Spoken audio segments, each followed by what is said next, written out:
नयन सुलगी ज्योति ब्रह्म को दारती मिलगी ज्योति ब्रह्म को।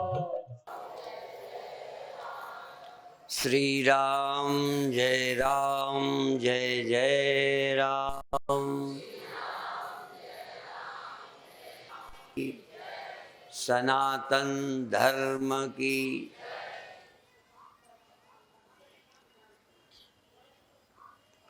कल्पना करो कि आग सब जगह व्याप्त है, ठीक है।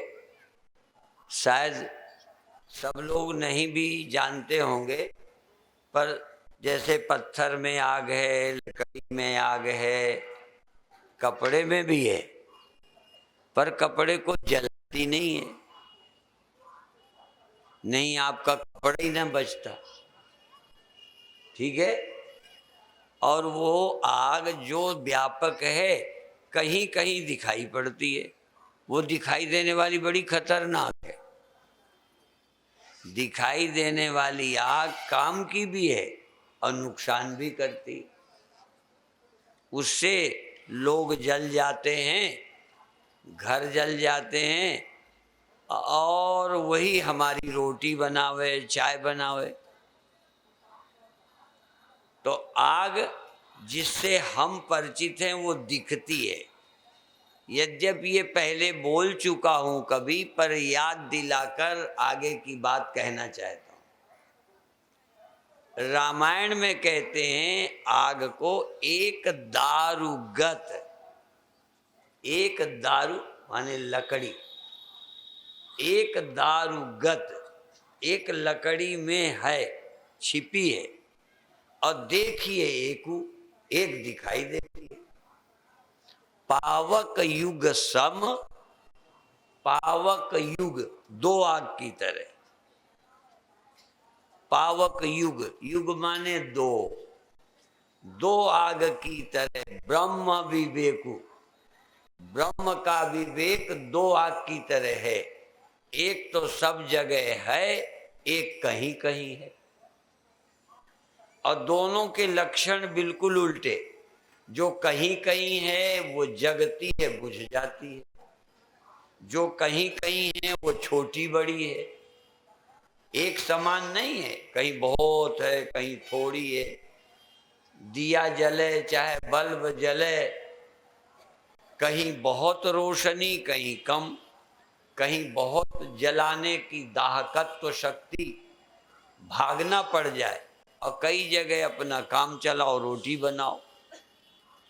ये एक आग जो व्यापक है वो सबको दिखती नहीं है, और जो दिखती है वो व्यापक नहीं है। जो दिखती है वो सीमित है, दिखती है वो अनेक हैं। आज के दिन देखो, सारे देश भर में एक ही जगह होगी ना आग, बोलो कितनी जगहों पर होगी, उसकी संख्या तुम आज नहीं कर सकते।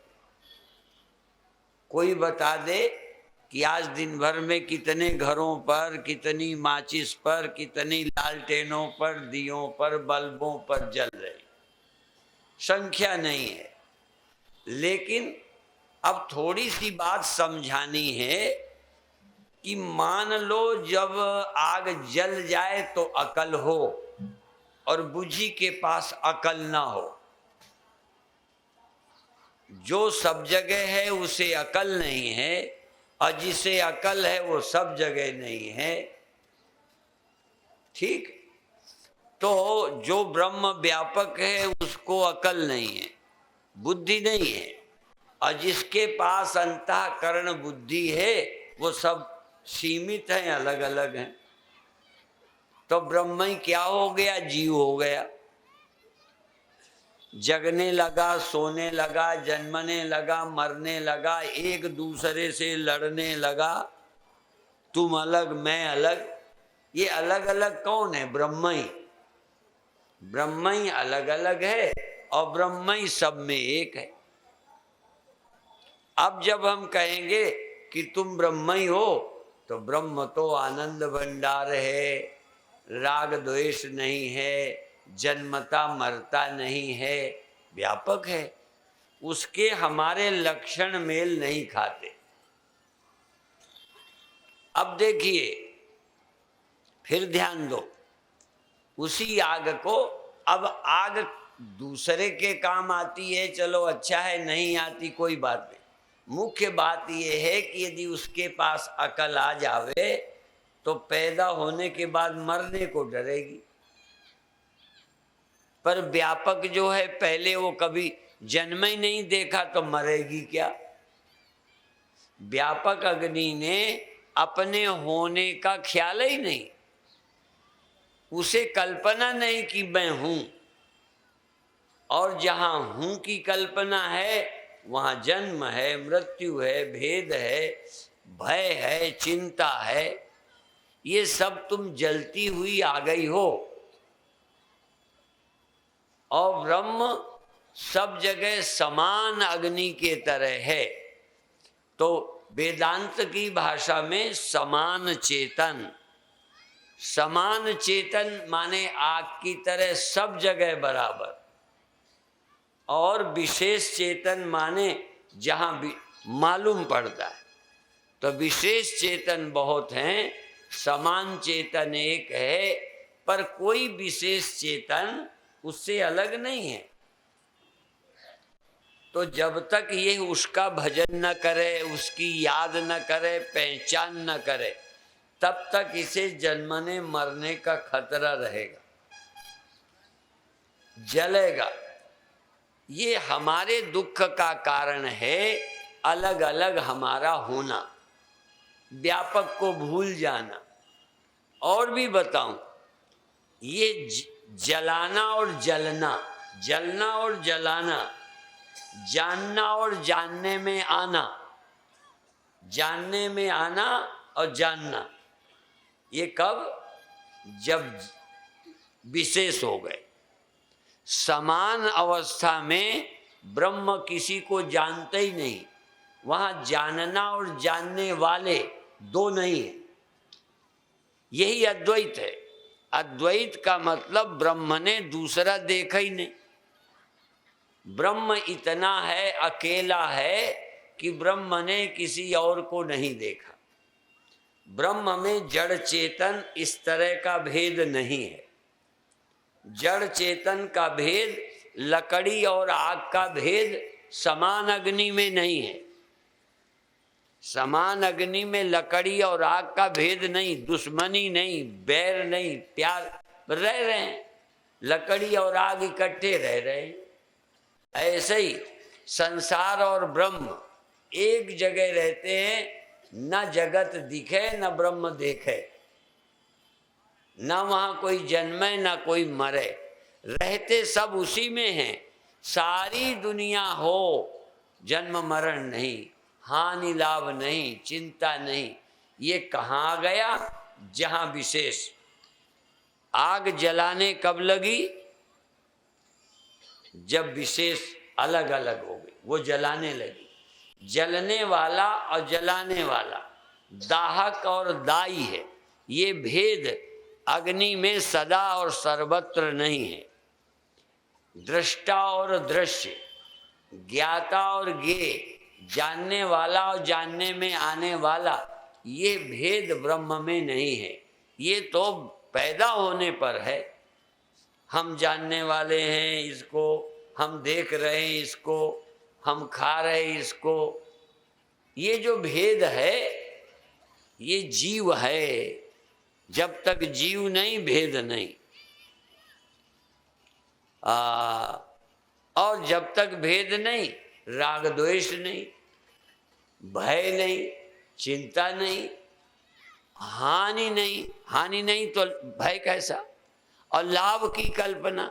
देखो, तुम हो तो लाभ होता है, तुम हो तो हानि का डर होता है, तुम हो तो तुम्हारा कुछ है, हम हैं तो हमारा कुछ है। ये हम, हमारा, मैं और मेरा, ये तो पैदा होने पर हुआ। और ये पैदा कौन करता है? मैं और मोर तोर तैं, माया। जेहि बस कीने जीव निकाया। सब जीवों को बस में कर रखा है इस माया ने कि मैं हूं तुम हो, मैं हूं यह है। भले पंडाल से मुझे लाभ है, पर मुझे शेर से लाभ है, सांप से लाभ है, और होगा भी मान लो सांप से लाभ है। कई वैज्ञानिक कहने लगे यदि सांप नहीं रहेंगे तो मनुष्य भी मर जाएगा, रहेंगे तो खतरा, सांपों से भी खतरा, और सांप मर जाए तो खतरा। क्यों? वो जहरीली हवा खाते हैं तो हम जी रहे। कई चीजों का लाभ समझ आता है, कई का नहीं। अब देखो, अब से 150 साल पहले हमारे ख्याल में नहीं था कि पेड़ बहुत जरूरी है। आज वैज्ञानिक बता रहे हैं, यूं तो ऋषियों को पता था, पहले भी पता था, आज भी खोज हुई है, लेकिन ये बीच के समय में हम लोग नहीं जानते, पेड़ काट डालते। अब कहते हैं पेड़ों से ज्यादा जरूरी मनुष्य, मनुष्यों से ज्यादा जरूरी पेड़ हैं। ऐसे ही सांप जरूरी है। कई जीव जंतु, जैसे पेड़ों में एक चिड़िया होती थी, कठफोड़वा बोलते हैं, वो पेड़ के कीड़े खाती, वो रोग खा लेती, पेड़ स्वस्थ रहता।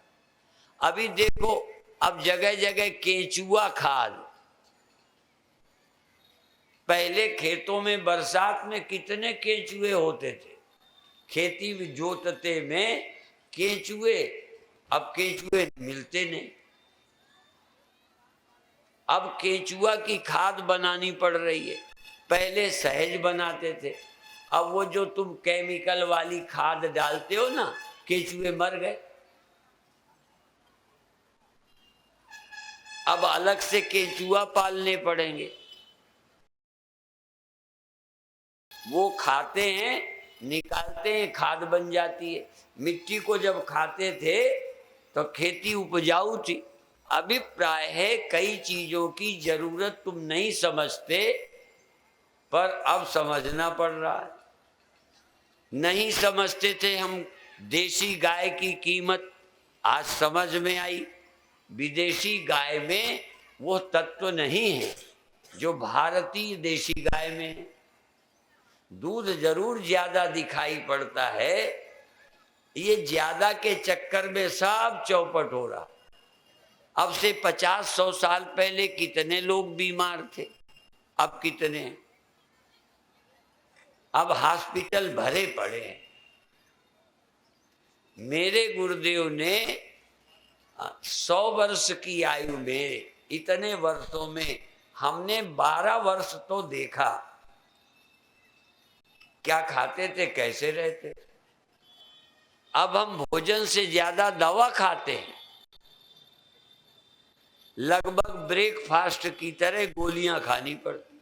अभी भी तुम्हें नहीं, शहर में जाओ, अभी तो तुम्हारा जिला कस्बा है, शहर में जाओ और कितना महंगा इलाज। पहले हमारे पूजा पाठ में पंचगव्य, यज्ञ में बैठने पर पहले पंचगव्य, 5 की गाय की 5 चीजें खिलाते, उससे हमारा तन मन पवित्र होता, शुद्ध होता। प्राणायाम पंडित अब नहीं यहाँ कराते। हमने देखा मध्य प्रदेश में हमसे एक भूमि का पूजन कराया तो पंडित जी कहते 3 बार श्वास इधर से इधर कर लो, ऐसे नाक कर लो। अब नियम की तरह अभी करा लेते हैं, जैसे शादी में अभी भी वचन लेते हैं कि नहीं। अब देखो, धीरे धीरे हम अपनी चीजों को खो बैठे। अभी इस वर्ष एक रसियन कैंप हुआ हरिद्वार में, एक रसियन की शादी कराई रसियन लड़की से। तो उनके हाँ, ये वचन का तो सवाल ही नहीं। तो वो संस्कृत में वचन लेवाए, फिर अंग्रेज उसका रसियन में ट्रांसलेशन करके पत्नी कहती है मैं तुम्हारे बाएं अंग में आने को तैयार हूं, पर यह तुम्हें स्वीकार हो तो। वो तो आप जानते हो क्या क्या सब शादी हुई है ना, याद है? नहीं याद, आजकल कुछ भी याद नहीं। और अंत में लड़के ने कहा कि तुम्हें मैं अपने बाएं अंग में लेने को तैयार हूं, यदि तुम मेरी बात मानो कि यदि तुम पिता के घर बिना हमारे पूछे नहीं जाओ, तुम कोई दान भी देना हो, हाँ पति या पत्नी, तो अकेले मत दो, और ज्यादा हंसने खेलने वाले पुरुषों के साथ अकेली या पिए ये हो न जाओ। देखो इतने दिन तक संसार बड़े चैन में रहा है, इतने तलाक, इतनी हत्याएं, इतनी समस्याएं नहीं थी। अब वो तुम वचन जो शादी में लिए दिए जाते थे कोई लेता ही देता नहीं। वो गांठ जोड़ करके ये वचन लिए गए और इस शर्त पर दोनों एक दूसरे की बातें भूल गए। यदि आज भी घरों को, देश को स्वर्ग बनाना है, समस्या का समाधान करना है, अब अकेले घूमता पति फिरता रहता है, शराब पीता है, समस्या है। एक दूसरे की इच्छा और राय के निर्णय के बिना ऐसा नहीं करना। अब बाकी वचन तुम्हें याद है, मेरी तो हुई नहीं, मुझे पता नहीं है। पर इस साल एक रसियन की कराई तो सुनता रहा। अब वहां की स्त्री वचन लेने पर जितने रसियन थे खूब हंसे, कहीं किसी को मिलना नहीं। वहां तो पति पत्नी किसी से मिलते रहते, रखे रहते। देखिए यहाँ की संस्कृति देखिए, पहले शादी होने के पहले वचन ले लिया, ऐन मौके पर वचन लिए जाते हैं। आ गए दरवाजे, आ गए, बैठ गए, हवन हो रहा है, वहां वचन ले रहे। पहले नहीं कि पहले ही वचन ले लो तो आगे कदम उठाएं। अब दरवाजे आके बैठे हो, नहीं तो नाक कटा के जाओ, वहां वचन लिए जाते हैं। जैसे दीक्षा के समय, आहा, पहले नहीं, जब दीक्षा को बैठ गए तब वचन लेंगे कि आज से ये नहीं करोगे, ये नहीं करोगे, ये नहीं करोगे। धरती को स्वर्ग बनाने के नियम हमारे धर्म ग्रंथों में हैं। तो इसलिए हम चर्चा कर रहे थे कि हम धीरे धीरे भूल गए। ऐसे ही बचपन में जन्म लेते गर्भाधान से लेकर अंत्येष्टि और तेरही तक, जन्म से लगाकर अंत तक, जनेऊ कैसे, विवाह कैसे, अन्नप्राशन, नामकरण, नाम भी रखने का दिन, उत्सव। बहुत नए वर्ष की हमारे पास फोन आए, बधाइयाँ आई, हमने भी दी। क्यों? किसी बहाने देखो, यद्यपि हमारा नया वर्ष नहीं, पर देखो विवाह के नाम से उत्सव मनाओ, जन्मदिन का उत्सव मनाओ, और यज्ञोपवीत का दिन मनाओ, नामकरण का दिन मनाओ, गोचारण, जिस दिन भगवान ने गायें चरानी शुरू की, गोचारण। जब भी शुरू करते थे तो हम निर्णय करते थे, पाठ करते, पूजा करते, संकल्प लेते, चाहे कुछ भी हो। यहाँ तक गर्भाधान करने के लिए पंडित मंत्र बोले, इसके बाद जाओ। और तो और अभी भी कई जड़ी बूटियां लेना हो तो मंत्र पढ़कर पहले आज निमंत्रण करो कि कल लेने आएंगे और उस दिन लेने जाओ। मन आ जाए तो कर चलो, नहीं, हमारा देश मनमुखी नहीं रहा। हमारे मन में आए तो कर लिया, खा लिया, चले गए। जिस देश के लोग, और देखो परंपरा भूली जा रही है। अभी अभी जब हम पढ़ते थे, अब रिवाज है कि नहीं मैं नहीं जानता, पर अभी हमारे समय पर जब हम पढ़ते थे तो बात पेशाब करने जाना हो, मास्टर साहब से पूछना पड़ता था। यहाँ तक बोलने में भद्दा लगता है तो फिर ये रिवाज चला, 1 उंगली 2 उंगली। 1 उंगली दिखाया माने लघु शंका, 2 माने टट्टी। बोलना भी न पड़े, पंडित जी आज्ञा दे दें। जहाँ के बच्चे इतना भी पूछ के करते थे, वहाँ के बच्चों को भटकने की संभावना है। कहाँ चले गए? बिना पूछे जहाँ के व्यक्ति जाएंगे नहीं, कहे ना हम वहाँ जा रहे हैं। अभी भी स्वामी नारायण संप्रदाय है, यदि रात को भी कहीं जाना पड़े तो अकेला साधु नहीं जाता, 2 साधु निकलेंगे आश्रम से कहीं जाए। ये अभी देखो, आप बहुत महान हैं, कोई हर्ज नहीं, पर नियम पालने के बड़े लाभ हैं। क्योंकि कभी न कभी अधिक विश्वास ही हमको गड्ढे में ढकेल देता है, जिसका नाम है ओवर कॉन्फिडेंस। जरूरत से ज्यादा हमसे क्या है, अकेले चले गए तो क्या है। क्या कभी भी गड़बड़ आपने भीड़ में की? खतरे तो अकेले में ही है।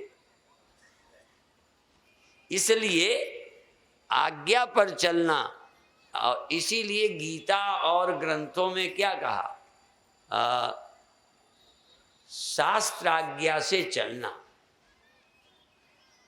अथ शास्त्रानुशासनम अथ योगानुशासनम। हम शास्त्र के अनुसार उठें, शास्त्र के अनुसार बैठें, शास्त्र के अनुसार बोलें, किससे बोलें किससे ना बोलें, कहाँ मौन रह जाएं, बड़ों के साथ कैसा व्यवहार करें। देखो, हमारे ब्रह्मज्ञान से सिर्फ मुक्ति होगी, सिर्फ मुक्ति। बाकी आपका व्यवहारिक जीवन नियमों में चलेगा। यदि आपको घर में नरक नहीं लाना, घर में स्वर्ग लाना है, तो आप स्वर्ग जाने की बात छोड़ो, स्वर्ग बनाने की बात सोचो। और बताऊं, आपको कहीं भी बना बनाया स्वर्ग नहीं मिलेगा, आपको अपने ही बनाए स्वर्ग में रहने को मिलेगा। यदि आपने स्वर्ग नहीं बनाया तो वहाँ नहीं मिलना, और कोई नरक नहीं मिलना। तुम जो नरक बना रहे हो, तुम्हारा अपना बनाया नरक ही तुम्हें रहने को मिलेगा। और जीवन में भी जो नरक में है, जरूर तुम्हारा ही बनाया नरक है। धीरे धीरे आप अपना जीवन जैसा चाहें तैसा बनाएं।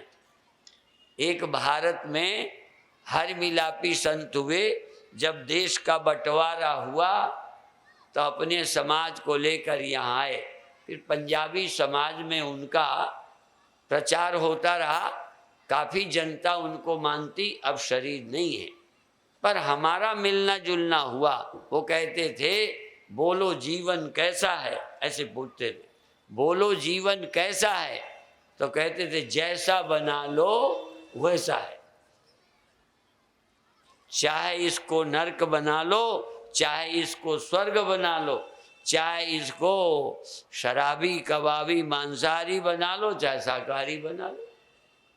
और फिर पूछते थे, बोलो जीवन कैसा है, जैसा बना लो। तो कैसा बनाना है? अब दिक्कत क्या है, क्या खाना ठीक है, जो जबान को पसंद आ गए, बस जबान को पसंद है वही भोजन। तो क्या अभी डायबिटीज वालों को मीठा पसंद नहीं है? पसंद है, जबान तो वैसे ही है, तो क्यों नहीं खाएं? इसलिए नहीं खाओ कि डॉक्टर की राय से चलो। स्वास्थ्य के मामले में वैद्य की, आयुर्वेद की राय से चलो। काम के विषय में, धन कमाने के विषय में शास्त्र की आज्ञा मानो। शादी करो, कौन मना करता है? शास्त्र शादी की आज्ञा देता है। और ऋतुगामी बनो, भार्यागामी बनो आदेश देता है। आज्ञा दे दी कि हाँ करो। इसी तरह से हाँ अब व्यापार करो, अब पढ़ाई करो, अब राज्य करो। जैसे चुनाव होता है, एक नियम है, अब चुनाव होता है, चुन के जाए राज्य करे। अब कोई कहे हम चुनाव नहीं, जैसे धनुष लीला देखते हो ना, दुष्ट राजा क्या कहते थे? धनुष टूटे चाहे न टूटे, हम तो सीता का उठा लीजिए। अब बताओ, दुष्ट तब भी थे ना, इसीलिए दो तरह के राजा, दुष्ट राजा और अच्छे राजा। अब राम नहीं कि हम ऐसे ही कर लेंगे, ऐसे ही अपना बैठे हैं। यद्यपि सीता पसंद आ गई थी, राम जब फुलवाई लीला गए हैं, राम को सीता पसंद है, पे फुला नहीं रहे, नियम नहीं तोड़ रहे, अकेले मिलने नहीं गए।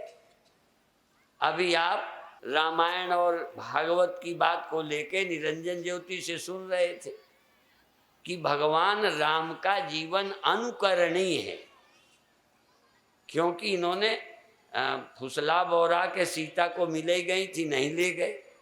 कृष्ण भगवान ने गड़बड़ करी। हाँ, ये तो मालूम है ना, ये रुक्मिणी विवाह। लेकिन फिर भी वो आजकल के छिछोरों की तरह नहीं थे। वो एक देश और राष्ट्र हित में कि ये लड़की किसी गुंडे के चक्कर में पड़ जाए।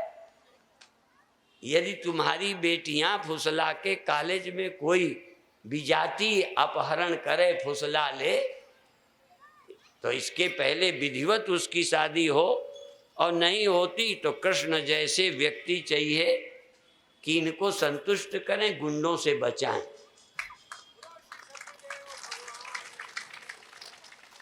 कितनी लड़कियां विधर्मी तुम्हारी ले जाते हैं। कई लोगों ने तो लड़कियों के लिए इनाम लगाए हैं। एक हिंदू लड़की से शादी करने वाले को 10,000 पाउंड इनाम। अब वैसे ही लड़कियां राजी रहती हैं, फिर दिल गड़बड़ करता ही है। मैं तो ये कहता हूं, ईमानदारी से सचमुच कहता हूं, यदि मना न हो साधु को, ये बुरा न माना जाता हो, तो आधे लोग साधु ही करें। पर चूंकि मोक्ष के लिए साधु बने और बुरा माना जाता है कि साधु को ऐसा नहीं, इसलिए बहुत बार मन के चाहने पर भी कई चीजें नहीं की जाती। तुम अपने मन को देखो, हमारा छोड़ दो। बहुत चीजें तुम्हारा मन चाहता है पर नहीं करते, कभी नहीं चाहता, या बुरा बोलने को मन करता है नहीं बोलते, खाने को मन करता है नहीं खाते, दूसरे का धन पड़ा देख के उठाने को मन करता है, चोरी को करता है। यदि कुछ बुरा ना होता तो हम तो तुम्हारे घर में हम ही रह जाते, तुम्हें हटा देते। पर कुछ कानून है, सबको अच्छा घर पसंद है। और सच बता दो, तुम्हें भगवान की सौगंध, बताना मत, अर्थ तुम सुन लेना, तुम्हें दूसरे की कई बार अच्छी पत्नी पसंद नहीं आती। कहो भगवान की कसम, तो क्या करते हो? नहीं। क्या कोई दूसरा पुरुष इन्हें पसंद नहीं आता? ये रामायण में 4 तरह की स्त्रियों का जिक्र है। उत्तम के अस बस मन माही, सपने आन पुरुष जग नाही। ऐसे ही सब है ना।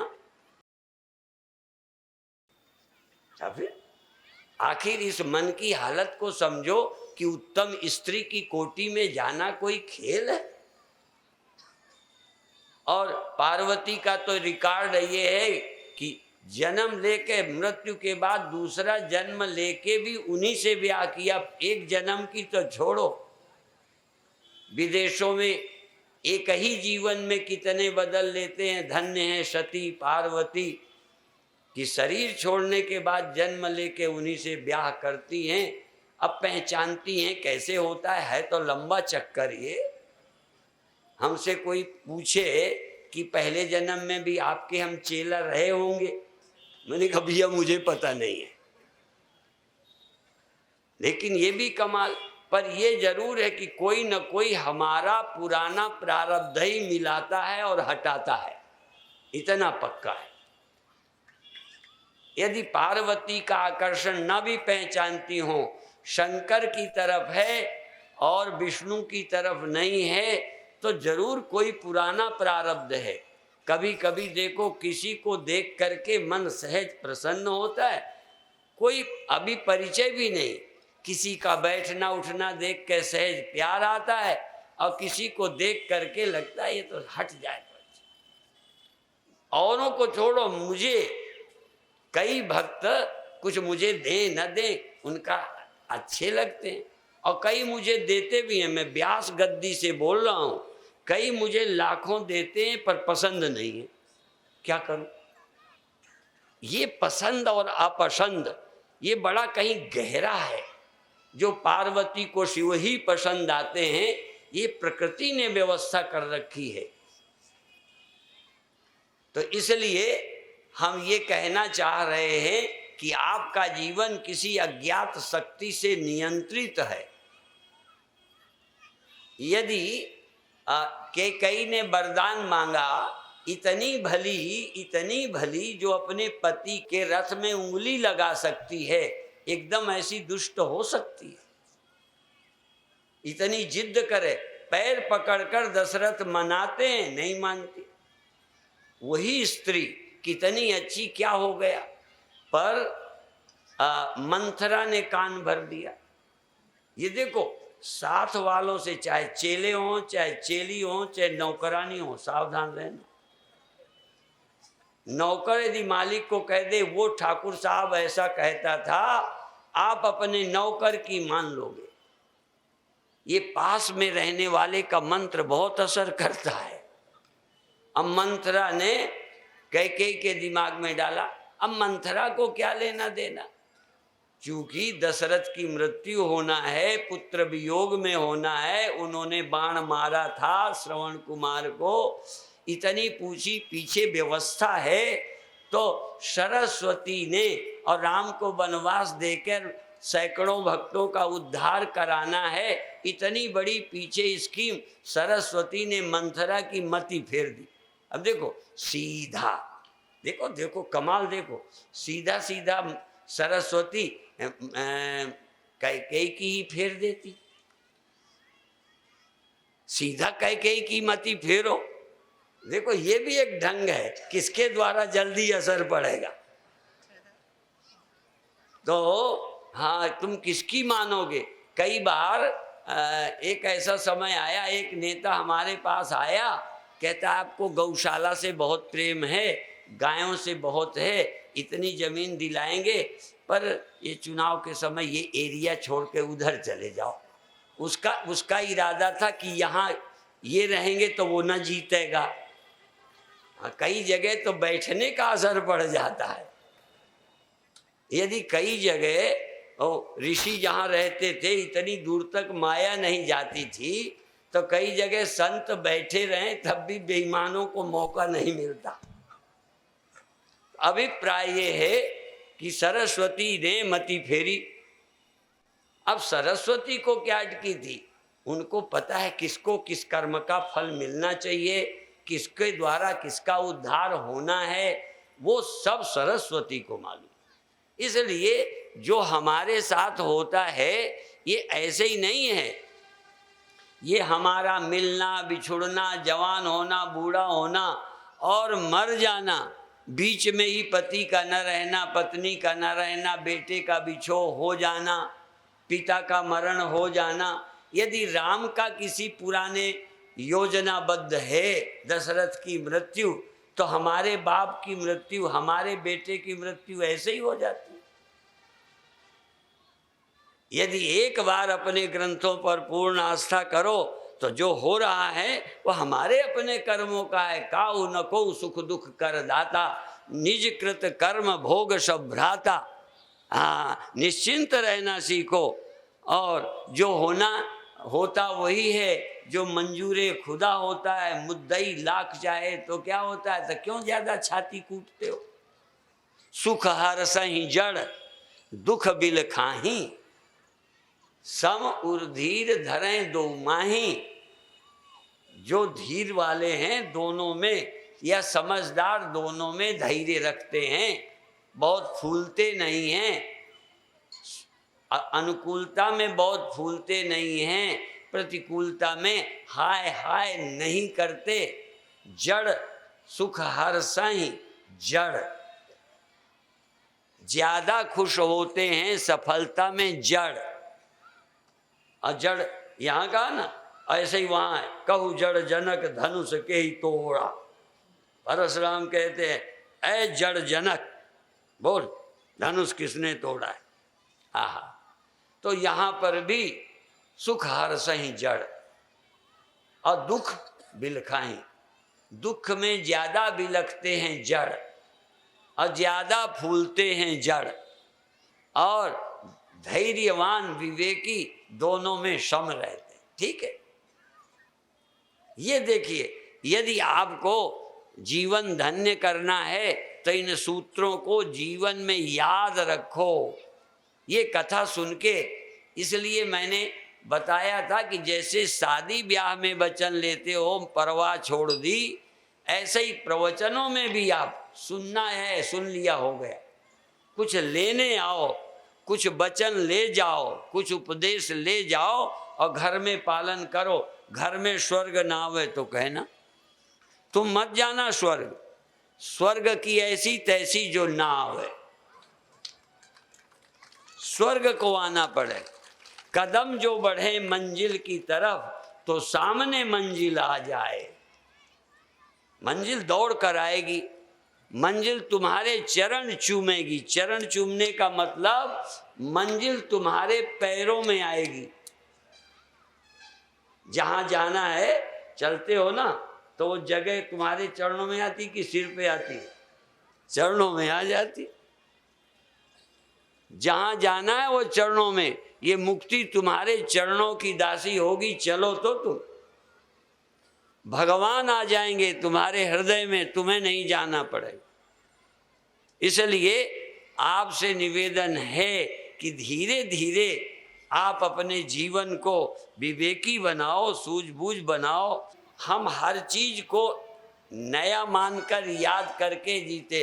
आज समझो ये पहला फलाना दिन है, हाँ, आज ये शादी का दिन है, आज एकादशी है, आज त्रयोदशी है, आज शिवरात्रि है, आज राम जन्म दिन है, कृष्ण जन्म दिन है, आज हमारे बुद्ध पैदा हुए थे, आज अंबेडकर का जन्म है। ऐसे कोई न कोई जन्म मनाकर अपने को अच्छा बनाने का रास्ता निकालते रहो, खुश रहो। देखो, खुश रहने का भी कुछ बहाना, आज जन्मदिन है, प्रेम से रहो। तो हमारा मतलब एक दिन वो आ जाए। ये देखो, ये किसके लिए है? ये प्राइमरी लोगों के लिए है कि आज नया वर्ष है। अब आज नया वर्ष है तो इसके पहले दिन नया वर्ष नहीं था। 28, 29, 30 को नया वर्ष नहीं था तो मरे? क्या मतलब हुआ? अर्थात हर दिन खुश रहो।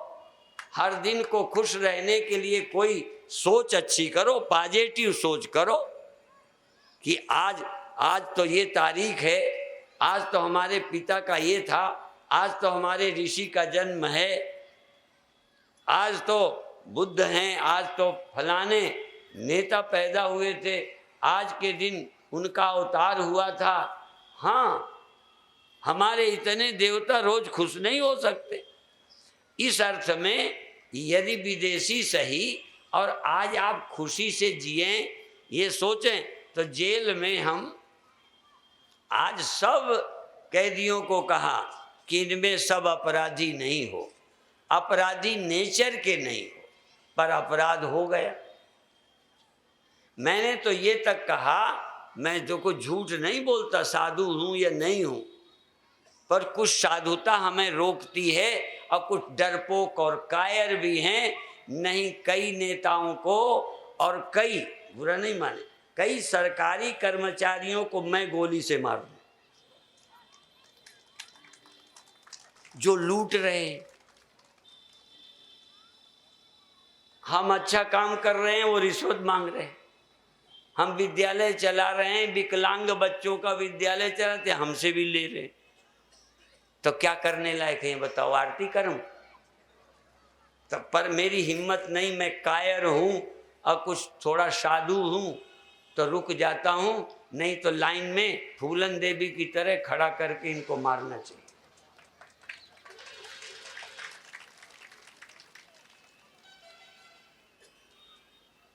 अब देखो, कानून के नाते फूलन देवी अपराधी, लेकिन लोगों ने अच्छा किया था फूलन देवी के साथ, फिर वो आरती करे। ज्यादा आशाएं करना किसी से, ऐसे ये नेता चाहते हैं हमें माला पहनाए, माला पहनाने लायक रह गए हो। इसलिए मैं कहना चाहता हूं कि कई लोगों का खून खौल उठता है। मैंने कैदियों को कहा कि इसमें कई तुम निर्दोष हो, लेकिन आवेग में आ गए, गुस्सा में आ गया। कई ने अपनी बेटियों को मार दिया, बाप ने मारा, कई ने अपनी पत्नी को मार दिया, नहीं बर्दाश्त हुई कई बातें। तो अब देखिए, हमारी एक आस्था है, हमारी, ऐसे ही हमने फिर कहा कि इनमें कई लोग गुस्सा में कोई गलती हो गई, कई बार लोभ से हो गई, कई बार काम के वेग में हो गई। यद्यपि इनको नियंत्रण में रहना चाहिए, हमने उन्हें भी कहा कि यदि इन वेगों के समय आप अनैतिक नहीं होते, काम के वेग में भी जैसे बहुत जल्दी में भी जो एक्सीडेंट नहीं होने देता, बहुत जल्दी में भी जो स्पीड ब्रेकर का ख्याल रखता है। एक बार तो हमारी गाड़ी पुलिस वालों का वो जो लगा रहता है ना, वो बैरियर, उसको धक्का मार के निकल गई तोड़ के हमारी गाड़ी। ये झूठ थोड़ा बोलता हूं।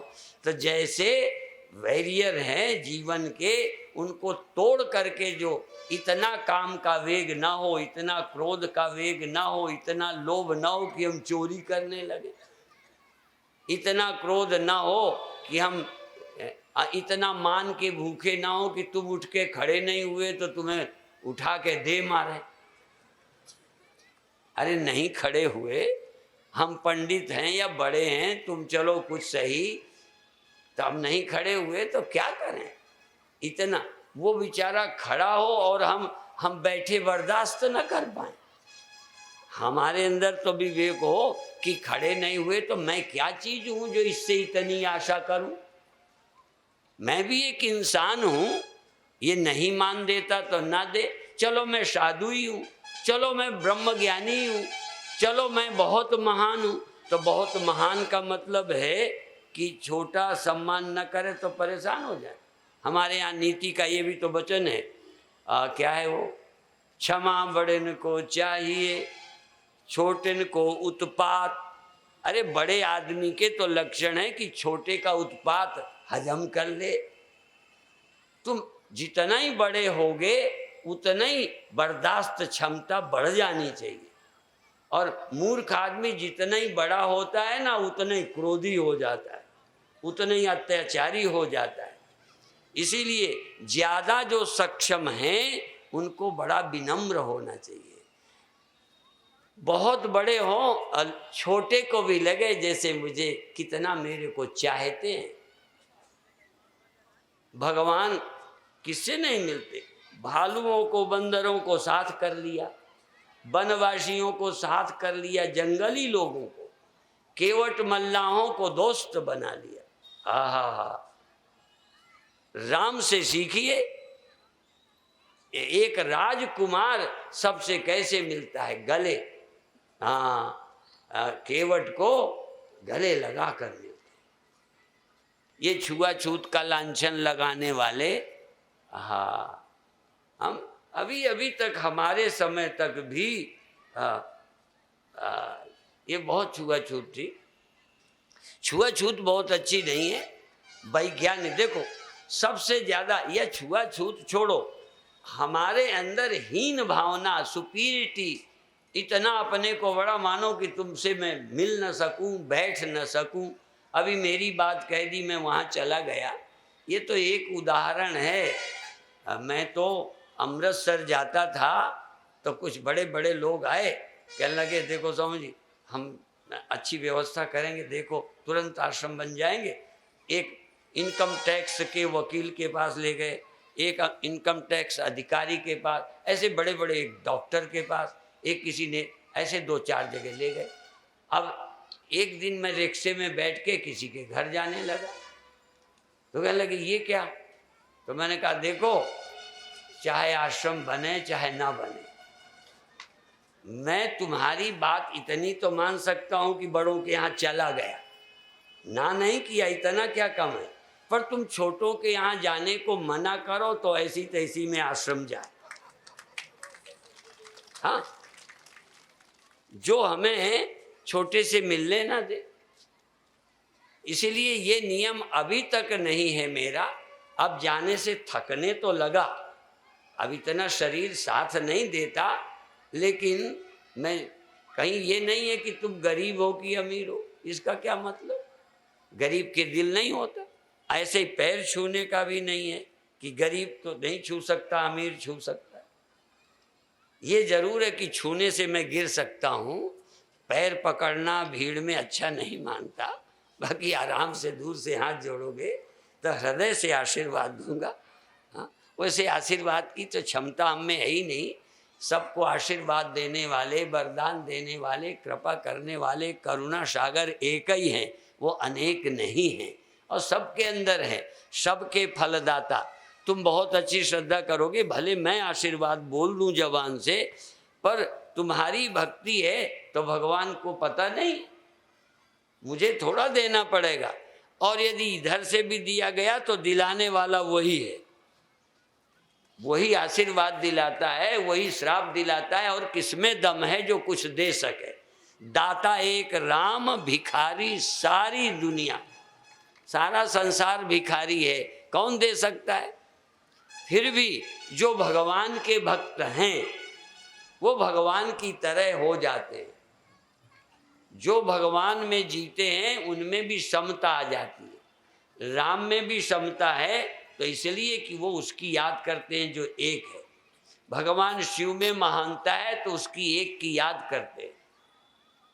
तो जो भगवान कृष्ण ने कहा, इस माया से पार, राग द्वेष से पार, मेरे तेरे से पार, इस संसार और द्वैत से पार वही जाते हैं। माम एव ये प्रपद्यन्ते माया में ताम तरंती थे। जो इस माया को, माया माने मेरा तेरा, छोटा बड़ा, अच्छा बुरा, मरना जीना क्या है, ये सब ऊपर ऊपर है। कितने दिनों से जमीन में बनता मिटता सब है, जमीन वही है। पानी कितने दिनों से लहरें बनती मिटती, पानी वही है। ये दुनिया कब से बनती मिटती रही है, सत्य था, है और रहेगा। उस सत्य की याद करो तो संसार नंबर 2 का है। इसलिए आज शुरू किया था कि अग्नि 2 तरह की है, एक दिखाई देती है, एक मैं मालूम पड़ता है। मैं नहीं, एक समय मैं मालूम नहीं पड़ता। गहरी नींद में कहाँ था मैं, और जब मैं नहीं था तो तू कौन था, मैं नहीं तो वो कौन था, मैं नहीं तो बुरा कौन था, मैं नहीं तो अच्छा कौन था। ये तो देखो, हमको सांप बुरा लगता है। जरा ध्यान दें, बड़ा सरल सी बात कहकर आज का प्रवचन का उपसंहार करूंगा। सांप से डर क्यों लगता है? क्योंकि मैं आदमी हूं। अच्छा, सांप से सांपिनी डरती होगी? जब तुम अपनी सांपिन से नहीं डरते तो वो क्यों डरेगा? ये भी तो सांपिनी है, बुरा नहीं मानना माताओं।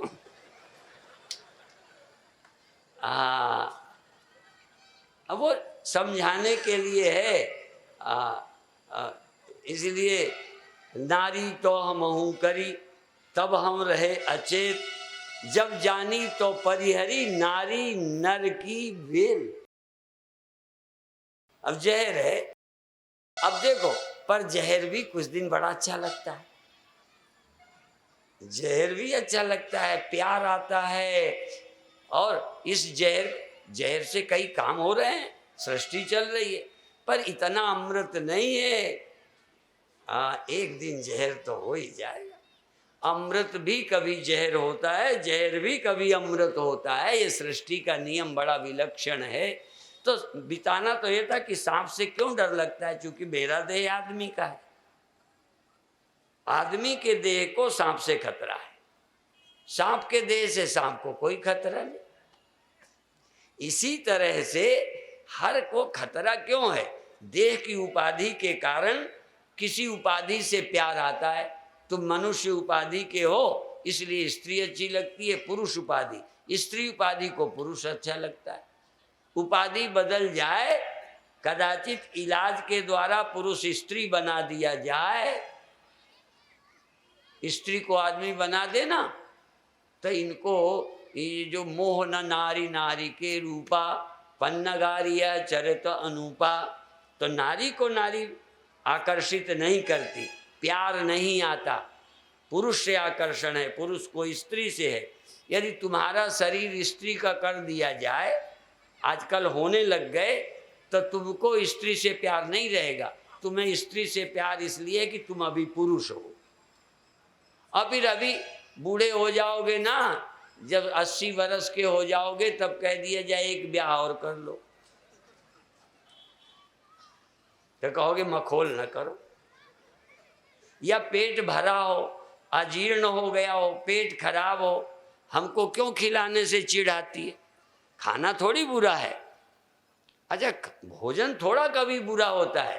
पेट न ठीक हो महाराज तो भोजन जहर लगता है। निरुजस्य किम औषधम, जब रोग नहीं तो औषधि क्या, काम नहीं तो स्त्री क्या।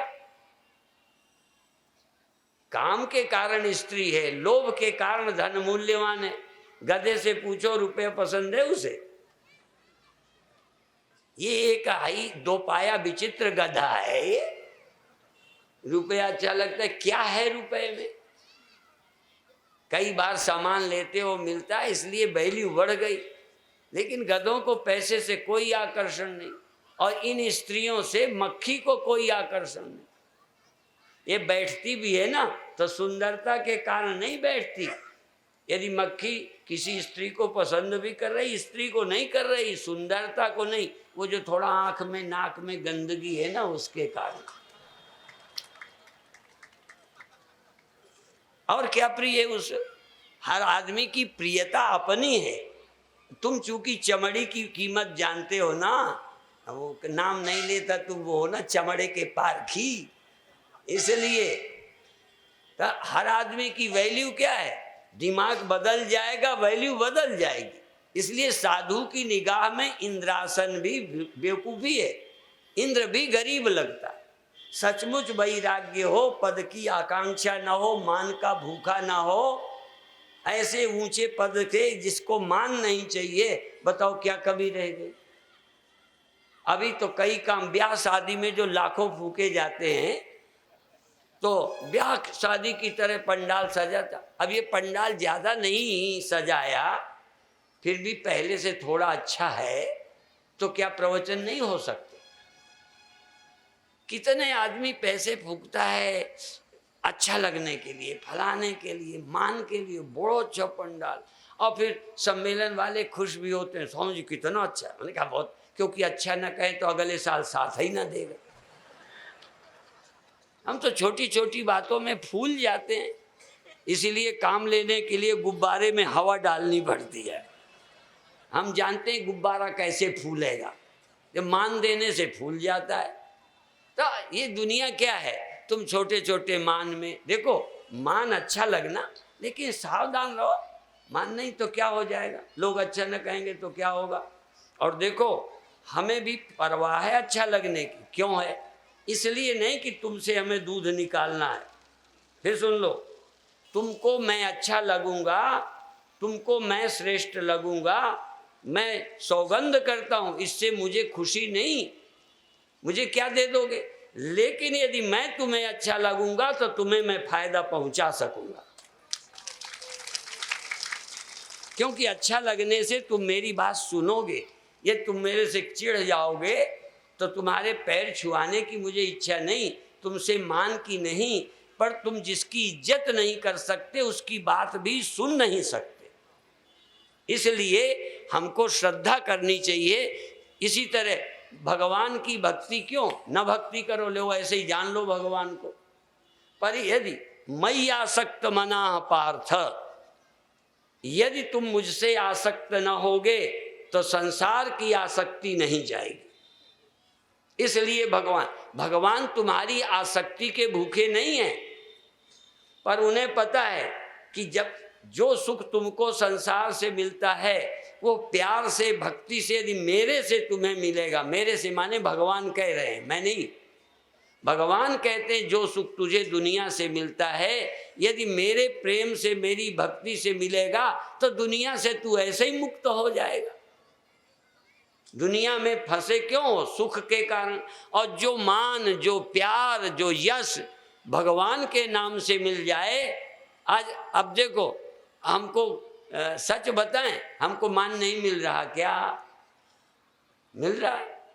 तो क्या है, कथा करते हैं भगवान की, तभी तो कभी कभी जगत प्रकाश त्यागी के कहते हैं ना कि क्या मिलेगा, मान मिलेगा, सम्मान मिलेगा, और जाने कार मिलेगी, और क्या खाने को पकवान मिलेगा, अंत समय भगवान मिलेगा, राम कहो आराम मिलेगा। अब राम कहने से मिले तो सबका ना मिल जाए, पर देखो राम से प्यार हो, राम राम सबको कहे, ठग ठाकुर हो चोर, बिना प्रेम रीझे नहीं तुलसी नंद किशोर। अरे भगवान रीझे भी रहें, तुम ना भगवान पे रीझो। कई पुरुष पत्नी पे रीझे हैं पर पत्नी नहीं रीझी, हमें पता है। और कई पत्नियां पति पे रीझी हैं, पति ससुर कहीं और जगह रीझा पड़ा है, क्या करें? ये बीमारी। हम भगवान पे रीझे ना हो, भगवान हम पे रीझा हो तो क्या करें? हमको भगवान पर रीझ जाना चाहिए, बस हमारा बेड़ा पार। यदि हम भगवान के सुमिरन में, आनंद में हो गए तो हमें क्या लेना देना, हमारे तो दुख गए, हमारी तो चिंता गई। इसलिए आपसे हमारा निवेदन है कि धीरे धीरे हम भगवान के भक्त बने और भगवान की महिमा जाने, ये भी सुने कि उसके जानने से, पाने से ही मुक्ति मिलती है। इसलिए पहले महिमा गाएंगे फिर पाओगे।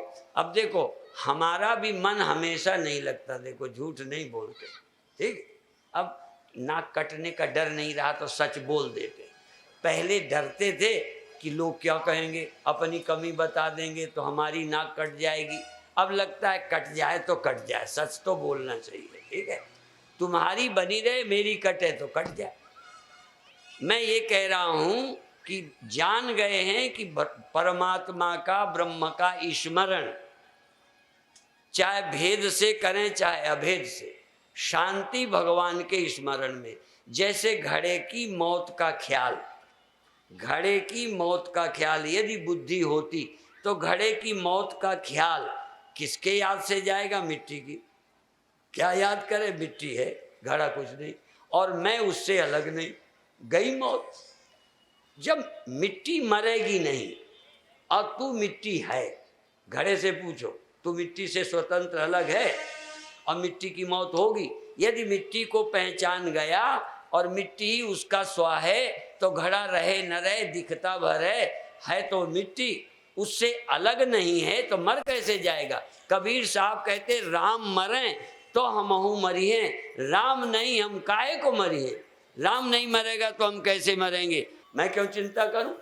अर्थात मैं ब्रह्म हूं, मैं अनादि और अनंत हूं, अहम ब्रह्मास्मि चैतन्योहम शिवोहम। ये जानने के बाद मृत्यु भय मिट जाता है। बाकी चर्चा कल फिर करेंगे।